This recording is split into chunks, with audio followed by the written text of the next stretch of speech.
Presiden Jokowi angkat bicara soal peluang putra bungsunya Kaisang Pangarep maju di Pilkada 2024. Jokowi tak banyak komentar soal Kaisang yang memiliki peluang masuk dalam bursa calon gubernur di Pilkada 2024. Terkait restu untuk Kaisang, Jokowi bilang sebagai orang tua hanya bisa mendoakan yang terbaik untuk anaknya. Jokowi pun sempat tertawa setelah menjawab singkat soal itu. Apakah Bapak akan memberikan restu, Pak, seperti kepada Tugasnya orang tua itu hanya mendoakan.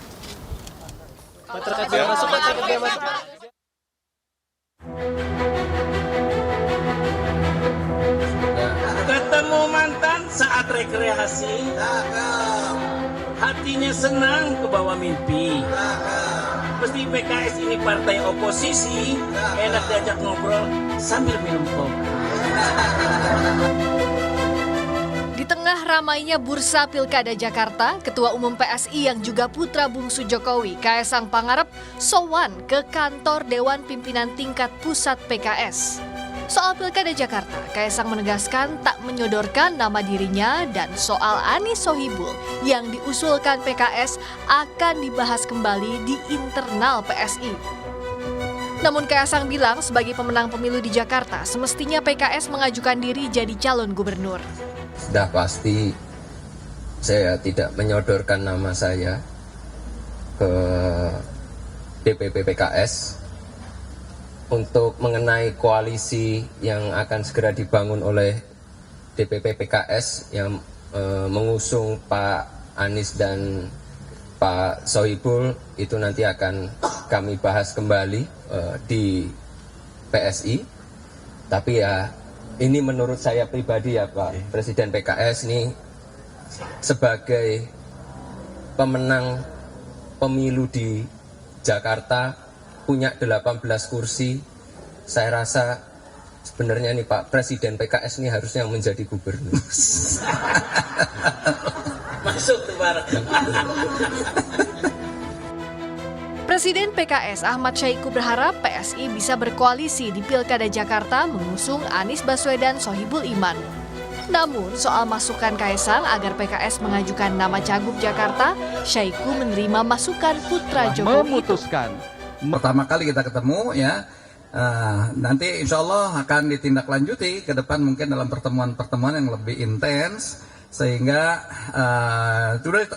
harapannya insya Allah kalau nanti PSI bisa sama-sama mengusung, itu yang sangat kita harapkan. Ini masukan, insya Allah kita terima masukan ini ya. Ini pendapat saya pribadi ya Pak Presiden betul, PKS. betul. Terima kasih Mas. Cukup ya, ada lagi? Ya. Namun Direktur Eksekutif Parameter Politik Adi Prayitno menyebut peluang PKS-PSI berkoalisi di Jakarta sulit karena PKS akan lebih condong mempertahankan Anies sebagai calon gubernur. Jadi kalau PSI misalnya tertarik berkoalisi dengan PKS, suka tidak suka harus mengusung jagoan ini. Pada level itulah sepertinya PSI akan menemukan kesulitan karena apapun sangat kelihatan bahwa PSI itu punya intensi hanya ingin mengajak PKS berkoalisi dan belum tentu Anies diikutsertakan kalau kedua partai ini berkoalisi. Sementara publik tahu bahwa PKS ini kan cinta matinya ke Anies nggak hilang-hilang sampai hari ini. Jadi kalau kemudian PKS itu diberikan dua opsi, apakah tertarik berkoalisi dengan PSI tapi harus meninggalkan Anies, atau berkoalisi dengan Anies tapi harus menolak PSI, saya kira opsi yang kedua akan diterima oleh PKS, meninggalkan PSI dan lebih menerima berkoalisi dengan Anies Baswedan. Jadi saya kira di situ konteksnya. Meskipun PKS dan PSI kompak bilang pintu koalisi masih terbuka, apakah konstituen keduanya benar-benar satu kata soal kemungkinan kerjasama di Pilkada Jakarta? I love you Tim so much. Liputan Kompas TV.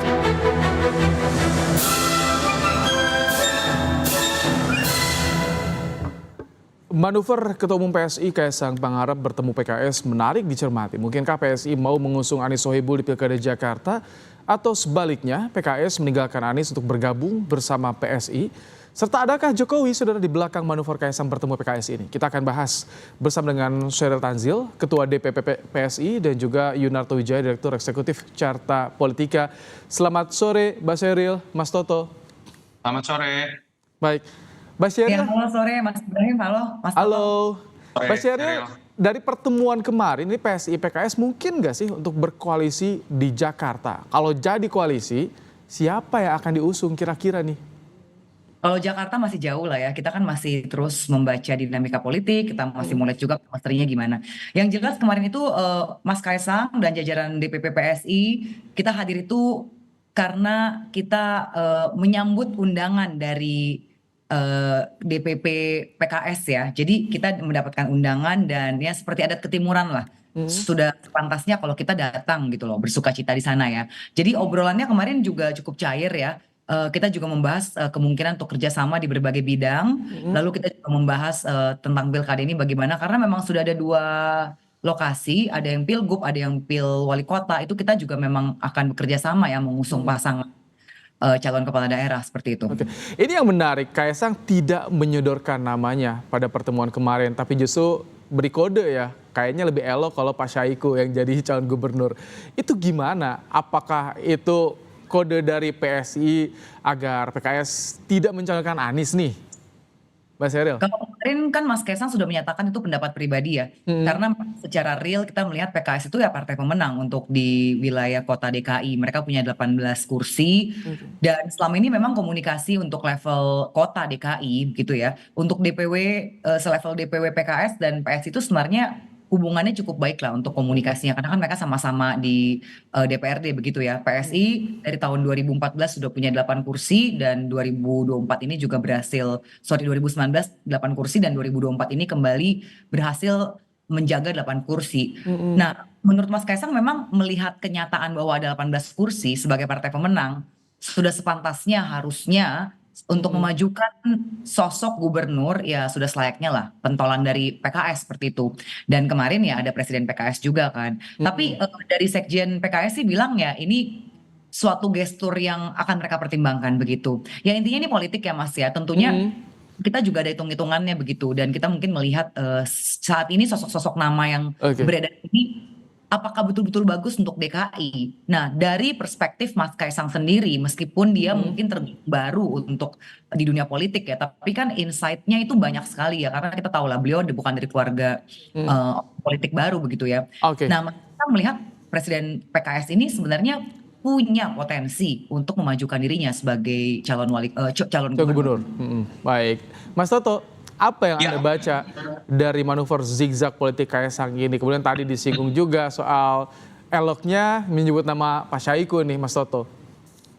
Yang jelas saya lebih senang melihat Kaisang dengan kegiatan-kegiatan seperti ini ya, dibanding kemudian didominasi pemberitaannya menjadi calon di berbagai daerah. Ada yang menyebut di Bekasi, Surabaya, DKI, dan daerah lain. Jadi menurut saya seorang ketua umum dari partai yang ingin dipersepsikan sebagai partai nasional harusnya tidak sekedar menjadi kepala daerah saja. Apalagi kemudian dicari-carikan di banyak daerah. Ya seakan-akan Mas Kaisang nggak ada kerjaan gitu. Padahal kita tahu tugas seorang ketua umum itu luar biasa. Apalagi PSI dalam konteks partai nasional. Kedua, saya tidak bisa melihat ini sebagai manuver Mas Kaisang terlebih dahulu. Karena tadi Sheryl sudah sebutkan dimulai stimulusnya ini dari undangan DPP PKS. Jadi ini bukan inisiatif dari Mas Kaisang. Tetapi ya ini harus dilihat sebagai piawaian seorang Kaisang yang notabene agak mirip dengan gaya seorang Jokowi. Seorang musuh politik juga harus menjadi bagian dari komunikasi politik. Tapi kalau masuk ke dalam pertanyaan apakah peluangnya besar untuk PKS dengan PSI untuk kemudian berkoalisi di DKI, saya tetap melihat PSI seharusnya tidak akan memajukan Anies Baswedan dengan berbagai macam analisis yang bisa dijabarkan. Artinya tetap peluang itu terjadi kalau catatannya adalah PKS tidak memajukan Anies Baswedan. Lalu apa prasyarat yang memungkinkan PKS tidak memajukan Anies Baswedan? Menurut saya hanya satu. Kalau di level nasional, di level DPP terjadi negosiasi, PKS masuk ke dalam barisan Prabowo Gibran. Dalam konteks itu, mungkin PKS tidak akan memajukan Anies Baswedan, dan mungkin kemudian dalam konteks DKI juga kemudian PSI dan PKS bisa memajukan calon yang sama. Tetapi selama PKS masih menjadi barisan oposisi, menurut saya lebih mungkin buat PKS memajukan Anies Baswedan, dan dalam kondisi seperti itu menurut saya sulit untuk PSI bisa bersanding dengan PKS untuk berkoalisi. Jadi Mas Toto, dengan Kaisang yang menjawab undangan dari PKS ini, apakah Anda juga melihat ini ada peran Jokowi nih untuk bisa mencairkan dengan PKS? Karena kan sebelumnya santer nih PKS diajak gabung ke Kim, ditawari cawagup dari Kim juga untuk Jakarta. Ya, kalau kita lihat ini kan gaya berpolitik Jokowi ya, Grip, bagaimana kelenturan berpolitik dengan siapapun termasuk lawan politik. Bahkan tidak ada yang menyangka dulu lawan politik Jokowi bisa menjadi capres yang di-endorse-nya dan sekarang menjadi presiden terpilih. Jadi menurut saya ini hanya duplikasi dari gaya berpolitik Jokowi yang menurun ke anaknya. Tetapi apakah ini adalah representasi dari Jokowi? Menurut saya andai kata pun terjadi upaya menarik PKS dalam barisan Prabowo Gibran yang katakanlah spekulasinya ada peran Jokowi di situ, menurut saya itu malah akan lebih banyak terjadi di panggung politik di belakang layar. Jadi kalau kemarin saya lebih melihat memang upaya Kaisang untuk menunjukkan dirinya sebagai seorang ketua umum yang memang harus memainkan peran-peran seperti ini, termasuk membuka kemungkinan-kemungkinan yang sekarang memang paling sulit diterka ya, itu ada di DKI. Selain kemudian sulit untuk menerka apakah Anies akan maju atau tidak, apakah PKS, Nasdem, PKB masih akan solid atau tidak. Bahkan di Kim pun kan kita tahu seakan-akan ada perbedaan sikap antara misalnya Bang Dasko yang menyatakan mendorong yang namanya RK dari sisi Gerindra, sementara Golkar memiliki sikap yang berbeda, RK tetap ada di Jawa Barat. Jadi menurut saya ini salah satu cara untuk kemudian membuka berbagai kemungkinan. Tapi bisa dibaca kalau ini kode dari Kaisang agar PKS tidak memunculkan Anies di Jakarta ketika kemarin disinggung soal Syahiku ini, Mas Toto.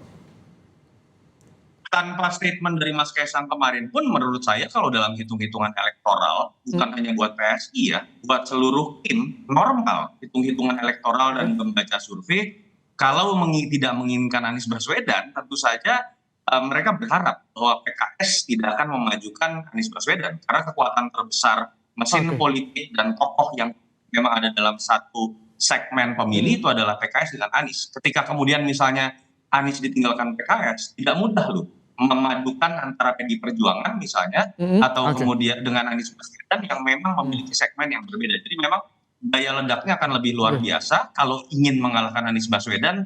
Salah satu caranya adalah mematikan daya ledak itu dengan membuat PKS tidak mencalonkan Anies Baswedan. Oke, Mbak Sheryl, jadi bagaimana tadi soal peran Jokowi di balik pertemuan kemarin? Nanti betul tadi membalas undangan dari Presiden PKS. Dan apa sih sebetulnya yang ingin dicari dari kerjasama PSI dengan PKS ini? Karena kan PKS jelas nih di Jakarta masih kekeh Anies Sohibul.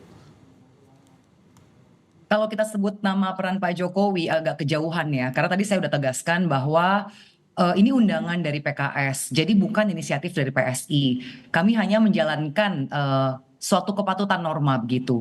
Dan juga sudah ditegaskan oleh Mas Ketum kami, Mas Kaisang, yang menyatakan bahwa tidak benar kalau ada tuduhan yang sebelumnya dilontarkan oleh Sekjen PKS, Pak Habib Abu Bakar ya, yang menyatakan bahwa Pak Jokowi menawar-nawarkan nama Kaisang ke berbagai partai. Kemarin pun berkali-kali Sekjen PKS menyatakan bahwa ya perbedaan politik itu biasa saja. Ini kalau misalnya ada rame-rame kemarin ya biasalah. Sepertinya itu sadar betul bahwa Mas Kaisang itu terganggu dengan statement seperti itu ya. Dan itu kan kita juga sudah rilis resmi, Mas Kaisang sudah menjawab secara resmi kepada media bahwa tidak betul namanya ditawar-tawarkan. Yang ada saat ini adalah justru banyak sekali pihak-pihak yang mengundang Mas Kaisang untuk datang berbicara, berdialog, ayo kita bisa kerja sama apa. Kemarin tuh bahkan situasinya itu ya, PKS kan kemarin juga hadir dengan jajarannya dan juga ada di divisi kepemudaan, ada divisi perempuan dan anak begitu ya, perempuan dan keluarga. Dan dari Sekjen PKS menyatakan kalau bisa bukan hanya pertemuan kali ini saja, tapi ke depan sebaiknya betul-betul sering bertemu, misalnya mengadakan hal-hal di bidang kepemudaan begitu. Dari Presiden PKS menyatakan bisa juga dari hal lingkungan hidup, misalnya menanam pohon bareng, menanam pohon bersama-sama. Muaranya ke koalisi nanti di Jakarta? Ya kita lihat saja bersama bagaimana ya. Ini kan masih sangat dan mungkin sedikit saya tambahkan ya. Untuk Bekasi betul bahwa Kaisang akan masuk dalam bursa. Karena di Pilkada Wali Kota Bekasi itu sudah jelas bahwa akan ada koalisi antara PKS dan PSI mengusung calon pasangan yang satu adalah kader dari PKS dan wakilnya adalah kader dari PSI. Jadi bukan Mas Kaisang yang akan maju. Baik, sama kayak di Banten ya. Terima kasih Mas Syahril Tanzil, Ketua DPP PSI, dan juga Mas Yunarto Wijaya, Direktur Eksekutif Carta Politika, telah bergabung bersama kami di Kompas Petang sore hari ini. Terima kasih.